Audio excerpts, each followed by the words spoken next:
waaw plainte contre Bassirou Fofana. non.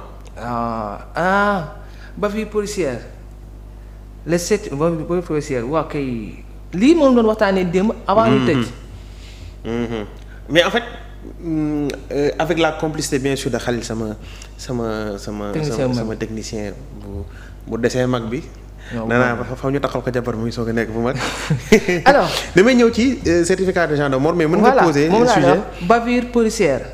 Le certificat de genre de mort relevé des hématomes liés à des coups ñoom la doon denc léegi sax su ma jumulee. maa ngi gis léegi waa Univers Info ñoo di nuyu bu baax a baax. def enterrement des jeunes yu nga xam ne nii ñoom ñoo décédé foofu lu amoon démb. si li nga xam ne moo nekkoon foofu sa Cambérène. alors léegi bàyyi ma ñu indi information bi. vas-y ndax depuis keroog merci. dafa am benn xale bu góor buy wuyoo ci turu Talla Keita ñu ne Talla Keita am na fukki at ak juróom-ñett. nee nañ moom ci jamono yu ñu jógee ci tabaski bi nee nañ ay ñaari policiers ñoo ko dogaale seen buntu kër arrêté ko nee nañ nag ci version bi ñu joxe sëram moo ko doon joxe à la rajo. mu ne ñoom policiers dañoo wax ne xale bi da leen a saaga mais sa sœur a donné une autre version ginnaaw loolu nag policiers yi jàpp ko mais bi ñu koy jàpp yaayam moo ngi taxaw yaay ne yóbbaale leen ma parce que policiers dañoo dugg ba ci biir kër gi bi ñu koy jàpp yaayam ne ko yóbbaale ma ñoom ñu dem ba ci buntu kër ga wekk yaay ja sànni jël booy ba yóbbu léegi nag bi nga xamante ne la famille sa sœur notamment dem nañ au niveau du commissariat. Ils ont constaté que le gosse n'était même pas en détention mais il était devant le commissariat et très amoché su ma waxee très amoché nag mooy comme image bi ngeen gis ñu koy flouté maanaam dañ ko dóor ba yaram bi yëpp di metti te au moment de son arrestation ci li sëram wax ba léegi ne booy bi dañ ko doon brutaliser alors que il était quelqu'un de maladif maanaam santé bu fragile la yoroon. notamment moom jot naa am 2 opérations. Au niveau du foie. léegi nag bi ñu koy menotté di ko jàpp noonu. Sa sœur a hurlé et sa maman disant que le gosse n'était pas bien important il n'avait pas besoin de faire cette arrestation assez musclée ginnaaw arrestation bi nag ñoom ci lañ ko yóbbu seen commissariat d'après les déclarations de sa famille encore je reviens d'après les déclarations de sa famille notamment de sa sœur dañ koo gis ne booy bi il a été amoché maanaam dañ ko dóor ginnaaw loolu nag lañ ko jël yóbbu ko hôpital le gosse il est resté quelques jours à l'hôpital ensuite il est mort bi mu décédé nag démb la décédé. démb xawma barki démb ci la waa famille am wax ne lii mënul nekk ci la ñu alerté émettre la presse ci la procureur bu Saint-Louis daal di jël dogal demander qu'on fasse une autopsie pour définir un certificat de genre de mort boobu itam ñaar ñi nga xam ne moom la ñu tudd ñaari agents yi mu di l'agent Thiam et l'agent Badji ils ont été mis en état d'arrestation jusque ñu def la lumière voilà pour les nécessités d'enquête pour ñu mën a xam lan moo daal di xew ndax ba léegi comme je l'ai dit version officielle bu police amaguñu ko version wu famille bi la ñu am mais li ma la wax nii leer na moom la ñi nga xam ne ñoom ñooy au niveau de la justice décidé maintenant d'après le médecin Moussa Guira médecin à l'EPS de Richard Toll certifie avoir examiné à ce jour Moussa Guira mooy chirurgien le dépouille le nommé Talla Keita nee la dañu wax a woon nëbb sax kii at yi âgé de 18 ans nationalité sénégalaise vivant à Rosso Sénégal décédé le 29/06/2025 des suites de waaye terme yi de man mënuma ko lire sax. affaire daa sew de. waaw daa sew maa ngi ciy def lu mu mën après moom mu ngi expliqué ne il présente par la suite des douleurs abdominales waaye kii li mu bind moom xaw naa compliqué lire de. est-ce que mën nga ko zoomal s'il te plaît. man de non en fait man ici j'ai les images mais c'est très compliqué de le lire. mais en tout cas daal on y voit carrément ne am na ay hématomes le patient est décédé des suites de xawma lan lii daal man hydro xawma lan donc c'est un peu compliqué de lire les termes. mais c'est juste ay termes scientifiques la quoi. voilà ay termes médicaux la yoo xamante ne daal c'est pour expliquer que ne carrément xale bi bu muy décédé amoon na manque d'oxygène. te amoon na ay traces de blessures en interne ak en externe.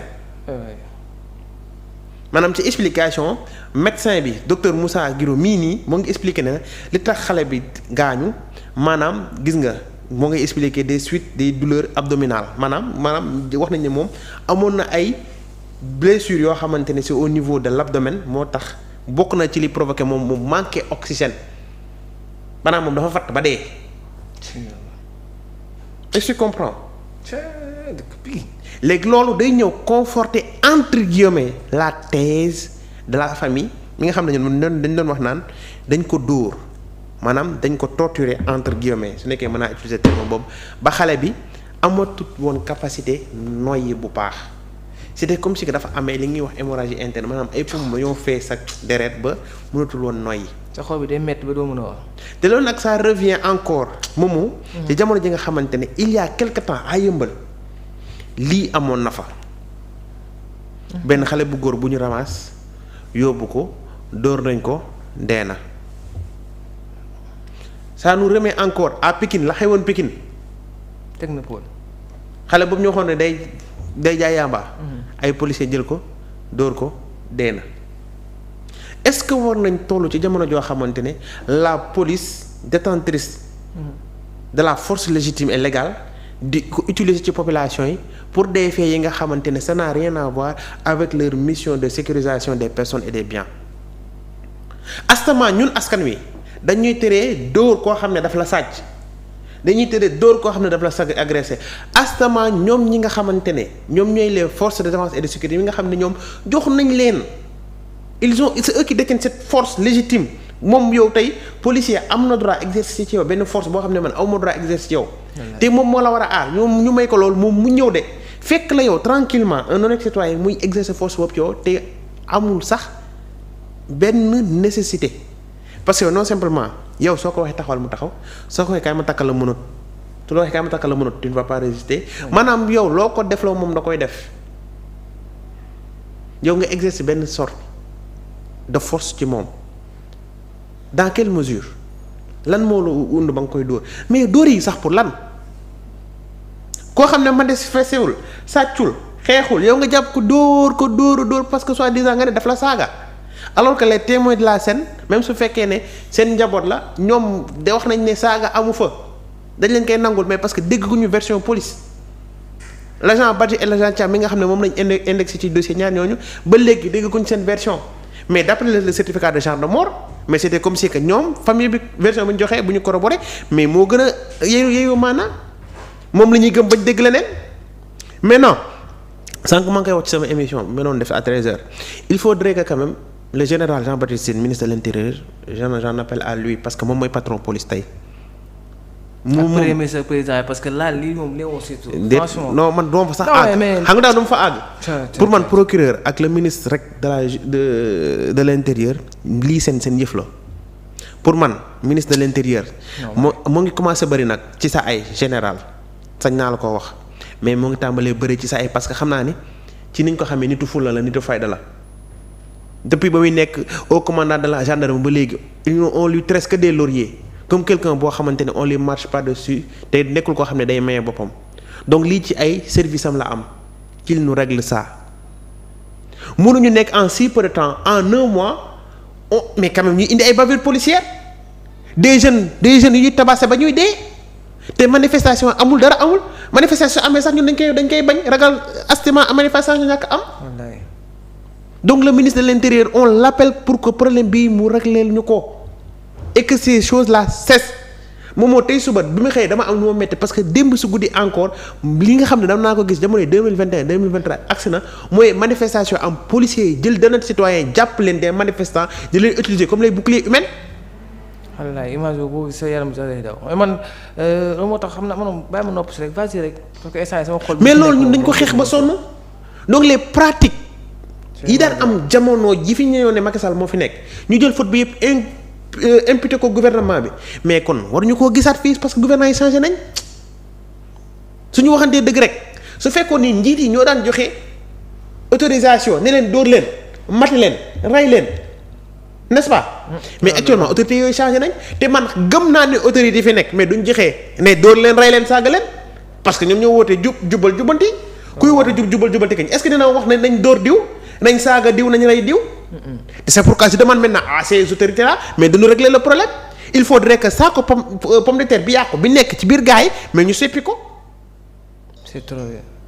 il faut que ñu seppi ko parce que loolu ça déshonore notre police ça déshonore nos forces de défense et de sécurité c'est chaque fois nag je ne dois même pas dire FDS parce que corps bi xam nañ leen parce que c'est la police li am lépp police la ñuy indexé su nekkoon gendarmerie dama la naan gendarmerie mais police la ñuy indexé mais loolu dafa war a arrêter dans les rangs de la police pourquoi chaque fois on doit dire que ce sont des policiers qui ont utilisé leur force contre des citoyens ba ñëw ñu mujjee faa ñàkk seen bakkan au nom de quoi lan moo xew est-ce que la police a besoin d'exercer de cette force là bi ñu am ci kaw population bi ci pour des histoires de contrôle de routine te loolu moom gën a métti des histoires de contrôle de routine ngay dégg te jusqu'à présent nag ñoom doo dégg la version officielle de la police man li xew Cambérène dama ko jégg parce que c'est un peu plus profond. boobu sax am na déclaration boo xam ne police def na ko. oui sànq maa ngi communiqué boo xam ne police def na ko donc là j'attends vraiment ñu xam fan la wane teg mujjee gën a à cette affaire. mais cette affaire de Talla là vraiment man bëgg naa que toute la lumière soit faite et que si vraiment ce qu'il est dit. la famille ce que la famille a dit que c'est vrai que vraiment que ces policiers là. lii def bu baax a baax. non yoon def lii war parce que lii moom lii door nit ba mu faatu loolu dafa metti. en tout cas bu fekkee bu ñu demee ba ay nit ñu waroon aar aar suñu sécurité bu fekkee ñoom ñuy teg nii moom kenn xamatu mais baax li boo koy xalaat sa xol bi mooy métti. parce que sa xol bi day métti. non man doo si mun dara day leen maanaam lii doo si mun dara quoi day toog di xool rek di ko dund nii mais baax yàlla ngi fi. hier j'ai eu très mal bi ma gisee loolu vraiment dama. da ngay am lu la métti sérieusement fii lañ daan toog yow wax naa la fi def nga lu fu dem nga ba yéeg étage 4e étage xaw ma wala fa pour filmer ay manifestations. c'était pour que ces genres de pratiques là mën a arrêter man nangu naa que ne manifestation boo xam ne c'est interdit que police réprimer ko te dama koy nangu parce que pour man la répression elle est forcée pour que parce que on doit maintenir l'ordre public c'est vrai te xam naa ne itam ñi nga xam ne ñooy manifester mënuñ leen a contrer parce que ñoom dañoo am lu leen nakar te ku am lu leen nakar da nga koy génnee te la plupart quand il s'agit des morts ñi ñoo xam ne dañoo dee dans les circonstances assez troublantes quand même c'est normal que population bi génnee wane seen nakar. mais ni ma ko waxee moom la semaine passée ci la xewoon Thiaroye moom laa koy waxaatee encore fii nii qu'on règle ce problème là le plus rapidement possible parce que moomoo ay du yem ci boppi boroom. je le répète ay du yem ci boppi boroom bu ñu may nit ñi sénégalais yi fu ñu génnee ay frustration ces problèmes là qu'on les règle parce que pour moi ce sont des problèmes mineurs ay problème gox la. du problème national su nekkee problème national leneen ngay dégg ay koñ ngay dégg moomu du sax ay commune mais koñ ngay dégg koñ bu ndaw da ngay dem biir Cambérène ñu ne la fii la ci Cambérène da ngay dem Rosso ñu ne la fii la ci Rosso. c'est grave c'est vraiment grave. Imaginez su concerné woon Cambérène Parcelles Grand Médine. comme dégg de. mais mën na wal ba egg Guédiawaye et ce serait autre chose. D'accord surtout là. et tu penses que ce gouvernement là actuellement ils ont besoin de troubles à l'ordre public. BRT bi nga xam ne moom moo ngi commencé daw est-ce que soxla na ñu koy yàq ak li nga xam ne moom lañ ci ñàkk yëpp ci xaalis. d'accord alors. moo ngi noonu waxtaan dem nañ dem ci beneen marché parce que. na ci gars yi bu jubluwaay. wax sax moom moo tudd boo continuer di nga wax li nga xam ne ni moom